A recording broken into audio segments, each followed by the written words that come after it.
So, good morning everyone. I am Daniel Earl Caballero, and today I'm going to discuss about the basic behavioral patterns and adaptations, namely the foraging, reproductive, and defensive. The other three would be discussed by my partner. So, let's start.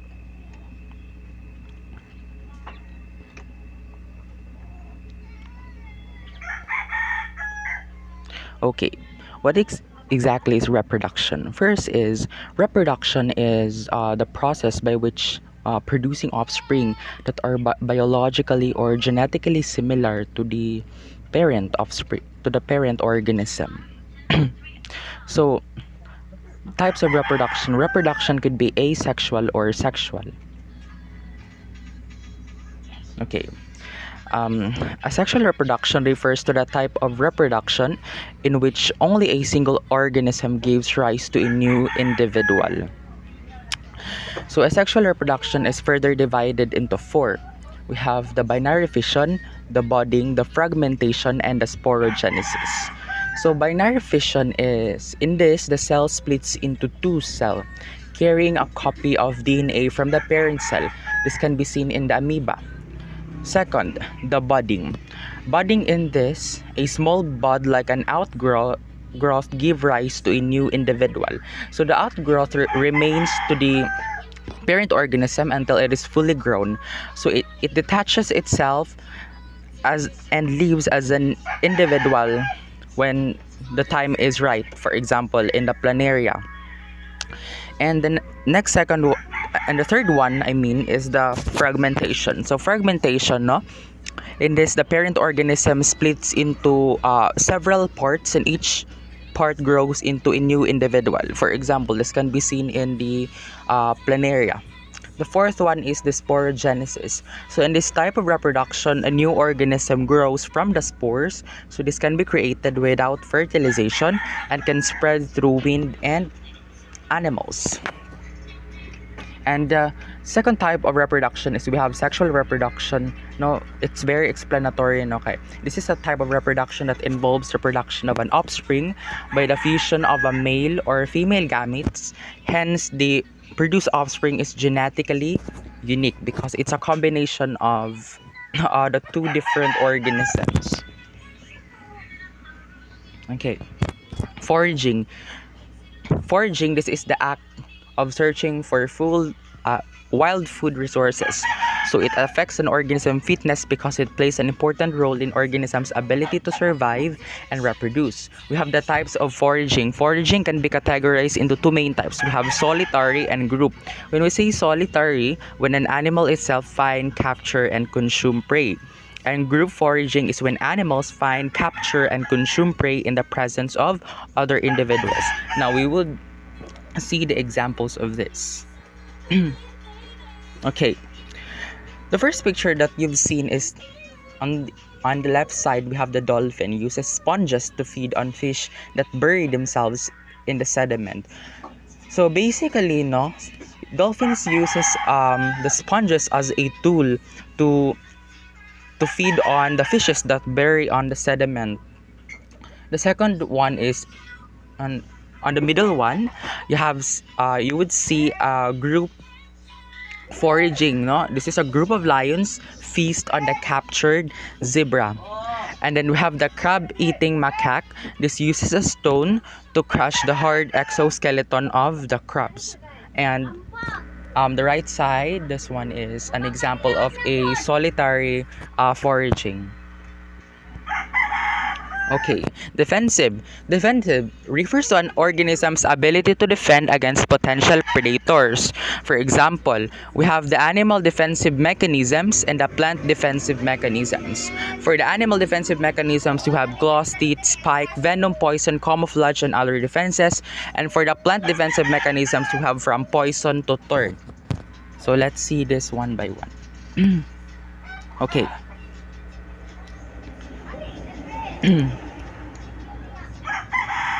For the animal defenses, let's start with the claws, teeth, and the spike. So lions, tigers, and bears have sharp teeth and claws. Some smaller animals like the house cats and raccoons also have them. And as you can see, on the left portion, we have the hedgehog's gills, and then they protect their bodies and do not come off. While for the porcupine keels on the right portion, they come off easily sticking into an enemy's skin. So some animals have sharp spikes to keep predators away. For example, that porcupines are covered in sharp spikes called quills. While the quills are made up of the same stuff as human hair and fingernails, the quills can stick in predators like a needle, somewhat like that. And for the venom, no? Some animals can hurt or even kill predators with a bite or a sting. These animals deliver venom to defend themselves. A good example of this is kanang na tarantula dira og we have the king cobra. So some snakes have venom. The venom in the bite of a king cobra is strong enough to kill an elephant. And bees, also wasps, and some ants also have venom. And then for the poison, animals that use poison. So some animals are actually poisonous. That means their bodies release a dangerous substances when another animal attacks them or tries to eat them. The pufferfish, for example, no, has also have spikes to keep enemies away. So the poison tastes bad to other fish and it can be somewhat deadly. And we also have the golden poisonous frog, which is one of the most poisonous animals in the world. So that leads to our question. Now, venom or poison, are they the same? The answer is no. They're not the same because basically the poison soaks into the skin. It can be eaten or breathed in, while venom is delivered through a bite or sting. So a scorpion uses venom to defend itself.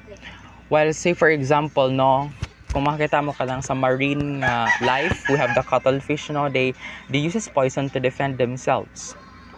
Another thing is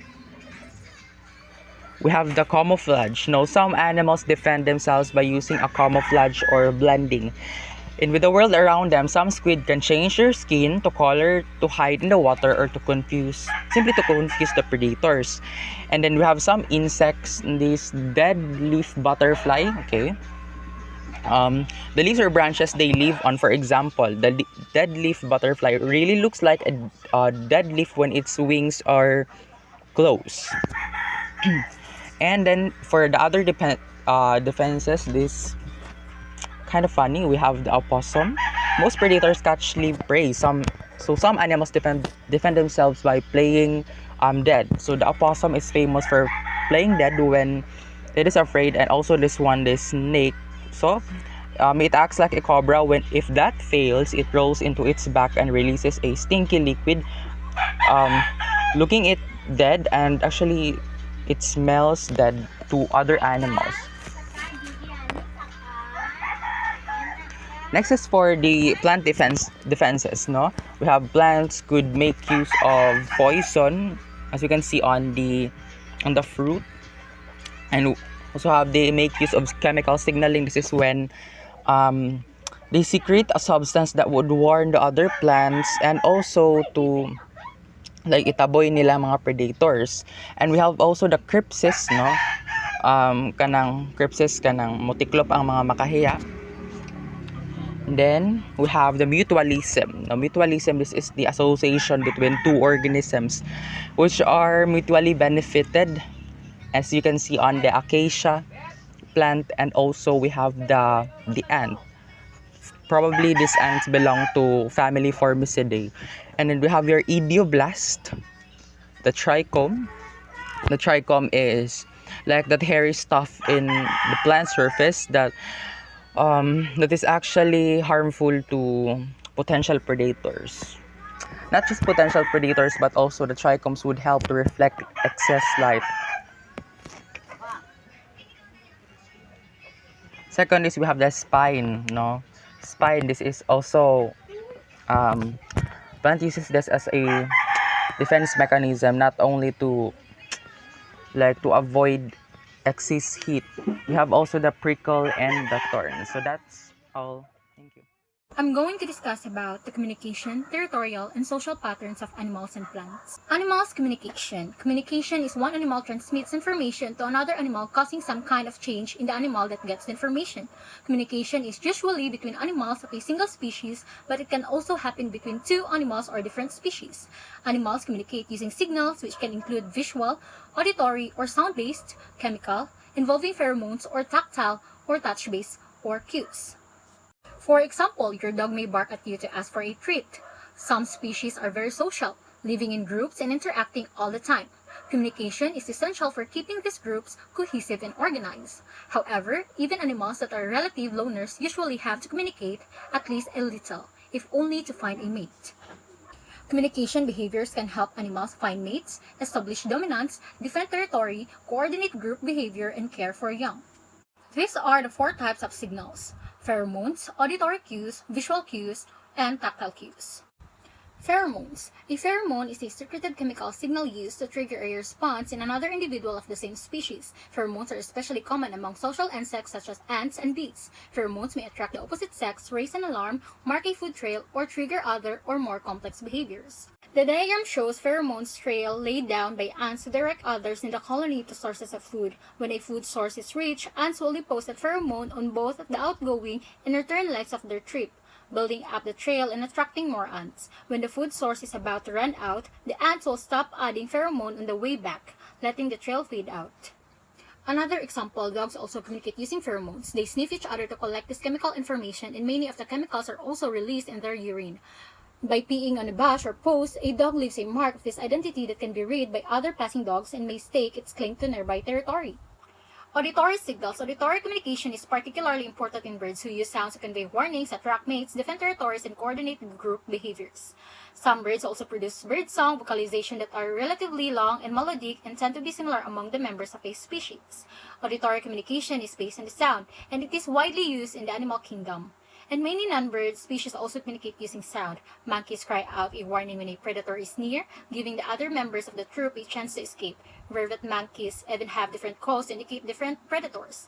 Bullfrogs croak to attract female frogs as mates. In some frog species, the sounds can be heard to a mile away.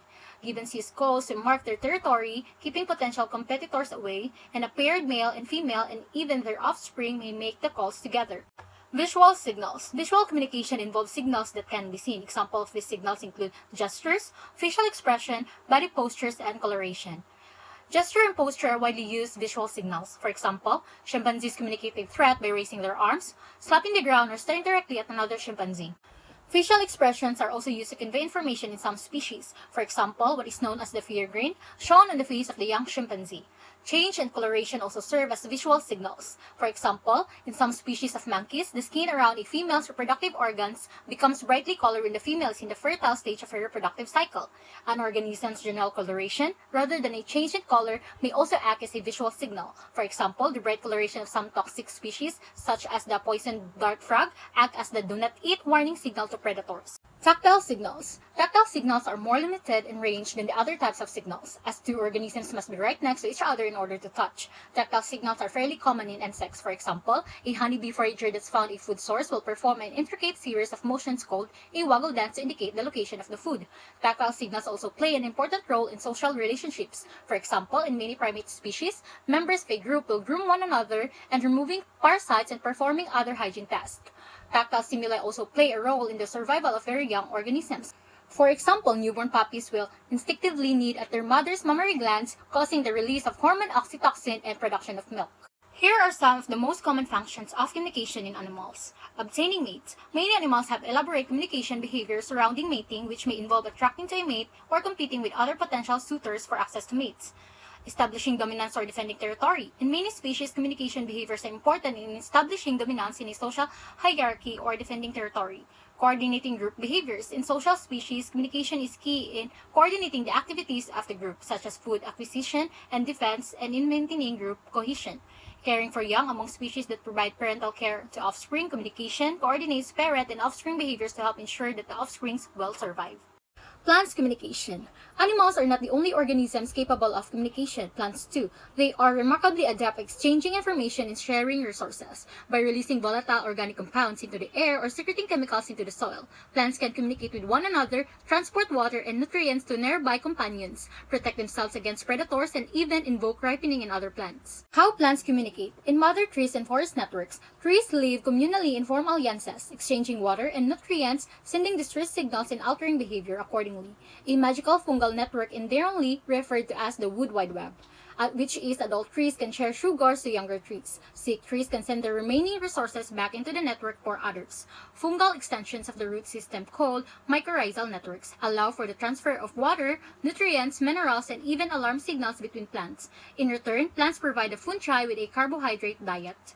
Young trees often rely on this network as their larger mother trees pump water and nutrients into their root systems. Mother trees are the largest plants in the forest, with the deepest roots and the most fungal connections. So they can afford to distribute their heavy supply of water and sugar to the surrounding younger trees. Allelopathy and competition. Some species have developed a type of chemicals warfare called allelopathy to claim territory and force other plants off their land. By releasing toxic compounds known as allelochemicals, plants can inhibit the growth and development of competitors. Allelopathic plants are planted to next to crop plants to suppress the growth of certain weeds, allowing the crop plants to thrive.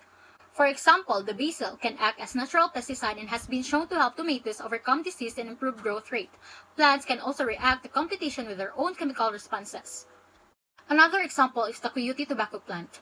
Deals with caterpillar predation by sending distress signals to insects that eat the caterpillars, thus ridding the plant of its pesky predator. Species recognition. Plants can detect when other plants are around them, which is important when it comes to competing for resources, knowing when there's not enough sunlight and sensing danger.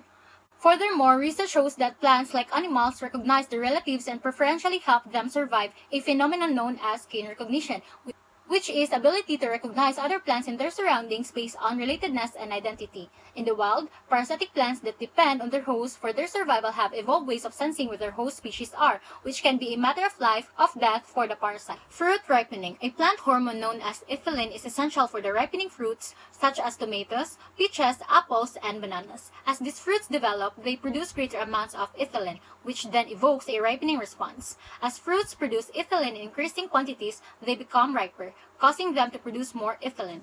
Animals territorial. Territoriality is the behavior by which an animal lays claim to and defends an area against others of its species and occasionally members of other species as well. The territory defended could be hundreds of square miles in size or only slightly larger than the animal itself. It may be occupied by a single animal, a pair, family, or entire herd or swarm of animals. Other animals establish a territory only at certain times of the year, when it is needed for attracting a mate, breeding, or raising a family. Types of territories. Roosts are often occupied and defended by large groups of animals for the protection offered in numbers. Roosting spots near the interior of a group of animals are often the safest and therefore the most highly prized. Lake is an area defended by animals of one sex because of ownership increases the chance of attracting members of other sex. Several species of birds and a few mammals are known to establish specialized territories during the breeding season which are used only to attract mates through breeding display. Defending a territory. Most animals rely on various threats either through vocalizations, smells, or visual displays. The song of birds, the drumming of woodpeckers, and the loud calls of monkeys are all warnings that carry for long distances, advertising to potential intruders that someone else's territory is being approached. Many animals rely on smells to mark their territories, spraying urine, leaving droppings, or rubbing scent glands around the territory's borders. Approaching animals will be warned off the territory without ever encountering the territory's defender, and some animals will defend their territory by fighting with those who try to invade it. Plants territorial. Plants are in a constant competition with their neighbors for limited resources such as light, nutrients, and water. Plants employ so-called allelochemicals, toxic compounds that can inhibit growth and development of other plants. The existence of this chemical warfare, referred to as allelopathy, is widespread among many plant species and has been known for a long time to scientists and agriculturists. Plants are able to release chemical compounds from their roots into the soil, where the substances decay or are modified by microbes. And some of these products are toxic when the roots of neighboring plants take them up. Animal social behavior. In many species, animals live together in a close-knit group with other members of their species. Such a group is referred to as a society. Animals that live in a society are known as social animals. They live and work together for the good of the group, and this is called cooperation. Generally, each member of the group has a specific role that it plays in the society. Cooperation allows the group to do many things that a lone animal could never do. Look at the ants in the picture. By working together, they are able to carry a large insect back to the nest to feed other members of their society. Communication. Animals can communicate with sounds, chemicals, or visual cues. For example, to communicate with sounds, birds sing and frogs croak. Ants communicate with chemicals called pheromones. For example, they use the chemicals to mark trails to food sources so other ants can find them. Male dogs use pheromones in urine to mark their territory. They are telling other dogs to stay out of their yard. Aggression. Aggression is behavior that is intended to cause harm or pain. It may involve physical violence against other individuals. For example, two male gorillas may fight and use their canine teeth to inflict deep wounds. In many species, display behaviors rather than actual physical attacks are used to show aggression. In male gorillas, for example, are more likely to put on a display of aggression than to attack another male. Gorillas have a whole series of display behaviors that they use to show aggression. They beat on their chest, dash back and forth, and pound the ground with their hands. Competition. Aggressive behavior often occurs when individuals compete for the same resources. Animals may compete for territory, water, food, or mates. There are two basic types of competition, intraspecific and interspecific. Intraspecific competition occurs between members of the same species. For example, two male deer may compete for mates by clashing their antlers together. Interspecific competition occurs between members of different species. For example, one species of ant may attack and take over the colony of another ant species. Plants' social behavior. Plants are certainly group living and they compete with their neighbors for vital resources. Moreover, neighboring plants would often benefit by cooperating or competing less. Some plants communicate through chemicals released by their tissues, while other species use soil bacteria to find out what's going on in their neighborhoods. Do plants have senses? Most people would say no, but in fact they do. Their senses are not like ours, but plants have been on Earth much longer and have evolved in complex ways to perceive and adapt to the environment. They cannot move to escape from danger, so they learn to perceive small changes around them to adapt and defend themselves. They cannot see, but they are able to perceive light. Not just visible light, but also wavelengths for which we are blind like ultraviolet and infrared. If other plants shades them, they will grow faster to look for light.